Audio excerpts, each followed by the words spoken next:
তো হ্যালো বন্ধুরা, good afternoon, শুভ বিকেল।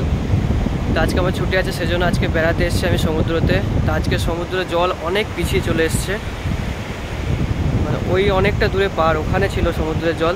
তো আজকে অনেক পিছিয়ে চলে এসছে। তো দেখো এখানে এখনও সন্ধ্যা হয়নি, এখন সূর্য আছে। এখন সময় 5:30 বাজছে। তো আজকে আমি একাই এসেছি বেড়াতে, আর আরেকজনের সাথে যাওয়ার ইচ্ছার কথা ছিল, তা সে অন্যদিকে গেছে, তাই আমি একাই চলে এসেছি। কারণ আমার একাই বেড়াতে ভালো লাগে, তার জন্য না। তো ভিউজ দেখো কত সুন্দর, সমুদ্রের জল একদম নীল কালার হয়েছে, পরিষ্কার। এখন বর্ষার সময়টা একটু ঘোলা হয়ে যায়, কালার চেঞ্জ হয়ে যায়, আর জলও অনেক কাছে চলে যায়।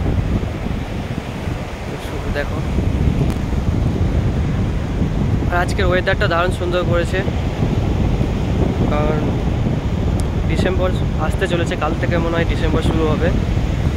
তা ওয়েদারটা দারুণ সুন্দর, না ঠান্ডা না গরম, সকাল দিয়ে একটু ঠান্ডা পড়ে হালকা।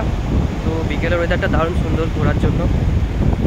আর যতটাই হাঁটো তোমায় গরম লাগবে না অতটা। আর এমনিতে হাওয়া দিচ্ছে দারুণ সুন্দর সমুদ্রের ধারে। তুমি জানো, যারা সমুদ্রতে বেড়াতে এসছো তারা জানে যে। আর ওই পিছনে বোট দেখছে, ওগুলো দাঁড়িয়ে আছে, ওখানে কতগুলো লোক আছে, ওখানে প্যারাগ্লাইডিং হয়।